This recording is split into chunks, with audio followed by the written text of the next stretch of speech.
नमस्कार मित्रों रहस्य की जो परतें हैं ये दोनों देशों में पूरे भारतीय उपमहाद्वीप में फैली हुई हैं। और यद्यपि हम लोग पूरी तरह से अपनी बातचीत को, अपने संवाद को साहित्य की धाराओं तक सीमित रखते हैं, इस घटना का जिक्र जो मैं आपसे आज कर रहा हूँ, जो जानकारी बांट रहा हूँ, उसका संबंध सूफ़ी साहित्य से है। अब सूफ़ी साहित्य अपने आप में इस पूरे भारतीय उपमहाद्वीप के साहित्य का एक अंग है। और हमने ये भी देखा है कि जो भारतीय सूफ़ी कवि थे, उन्होंने कुछ एक गैर मुस्लिम प्रतीकों के माध्यम से सूफ़ी सिद्धांतों का विवेचन प्रस्तुत किया है। जायसी पद्मावत ले लीजिए। अब पद्मावत राजा रतन सिंह और पद्मावती की गाथा है। उस गाथा के माध्यम से जायसी अगर सूफ़ी सिद्धांतों का विवेचन देते हैं तो ये एक बहुत बड़ी बात है। और वैसे भी हमारे बहुत सारे संत कवि भी इसी धारा में बहते रहे हैं। अब अगर जब कबीर ये कहते हैं घरी मेरे पियू मैं तो राम की बहुरिया, अब उस बहुरिया के जो प्रस्तुतिकरण है, जब बहुरिया की जो कल्पना है, वो उसको आप किस रूप में लेंगे। कबीर का ये मौलिक चिंतन भी हो सकता है। कबीर बहुत सारी बातें बिल्कुल अपने ढंग से कहते थे और उनके मानस में कभी कोई एक संप्रदाय विशेष की बात नहीं होती थी, लेकिन बहुत सारी बातों में उन्होंने भी उन्हीं परंपराओं का अनुसरण सहज भाव से किया, जो कहीं ना कहीं सूफ़ी साहित्य के आसपास चली जाती हैं, अनायास चली जाती हैं। निर्गुण कवि जितने भी थे उनमें आपको ये बात प्राय मिल जाएगी, बहुत सारी मिल जाएगी। और इसी संदर्भ में मैं आज जिस एक स्थान की चर्चा कर रहा हूँ मित्रों, वो स्थान इस समय हमारे पड़ोसी पाकिस्तान का हिस्सा है। वहाँ के प्रमुख नगर, चर्चित शहर लाहौर में वो स्थान है। और उस स्थान के बारे में मैं इसलिए चर्चा करना ज़रूरी समझता हूँ कि जब भी हम सूफ़ी सिद्धांतों की बात करते हैं, सूफ़ी साहित्य की बात करते हैं, तो कई बार कुछ एक जो ऐसे केंद्र होते हैं उनका जिक्र करना भूल जाते हैं, उनकी जानकारी आपस में बांट नहीं पाते। कारण कुछ भी हो सकते हैं, लेकिन हमें जहाँ कहीं सामग्री ऐसी मिले बांट लेनी चाहिए। आज मैं जिस स्थान का जिक्र कर रहा हूँ वो शायद आपने ना सुना हो, मैंने भी बहुत देर के बाद ही सुना। बीबी पाक दामन।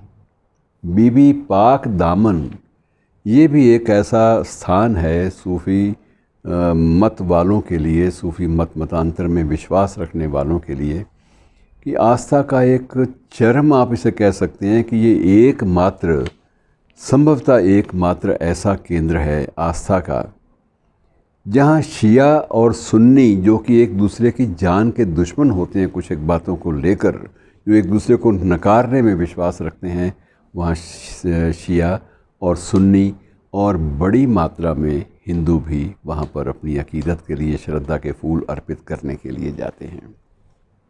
लाहौर के बीचों बीच मित्रों ये दरगाह है, जिसे बीबी पाक दामन की दरगाह कहा जाता है। बीबी पाक दामन की दरगाह बड़ी, उसमें बहुत सारी कहानियाँ जुड़ी हुई हैं, बहुत सारी, कि ये 6 पाक पवित्र अल्लाह के प्रति समर्पित बीवियों की गाथा है, जो सिर्फ हमलावरों और आक्रांताओं के भय से यहाँ पर इस क्षेत्र में पहुँची। और इस क्षेत्र में जब पहुंचकर भी उनको लगा कि हमारी आबरू सुरक्षित नहीं है, उस वक्त उन्होंने वही किया जो हमारे पौराणिक ग्रंथों में भी जिसका उल्लेख मिलता है। उन्होंने धरती से कहा कि हमें अपनी गोद में ले लो, और धरती फट गई और 6 की 6 पाक बीवियाँ जो थी वो उस पर समा गई। आज वहाँ पर उनकी सिर्फ कब्रें हैं, समाधियाँ हैं, जो हर वर्ष उर्स के मौके पर लाखों लोगों को आकर्षित करती हैं। और वही बात मैं दोहरा रहा हूँ कि इसमें शिया भी आते हैं बड़ी संख्या में, अपनी अपनी वजहों से, अपनी अपनी कारणों से, अपनी अपनी वजूहात से, और उसमें सुन्नी भी आते हैं। और यहाँ तक कि उसमें अहमदिया जो लोग हैं उनको भी वहाँ आने की इजाज़त है। और हिंदू भी जो बचे कुचे वहाँ पर अल्पसंख्यक हैं, वो भी दूर दराज से समझते हैं, वहाँ पहुँचने में एक विश्वास रखते हैं कि वहाँ जाकर अगर इन दिनों में कुछ श्रद्धा भाव से नमन कर लिया जाए तो सारी बातें, सारी मुरादें पूरी हो जाती हैं। और इस स्थान की एक खूबी तो आपको मैंने बता दी कि एक सभी लोग आ जाते हैं लाखों की संख्या में तादाद में आते हैं। दूसरे स्थान पर ये विशेषता ये भी है कि इस स्थान पर 5 ऊँटों की कब्रें भी हैं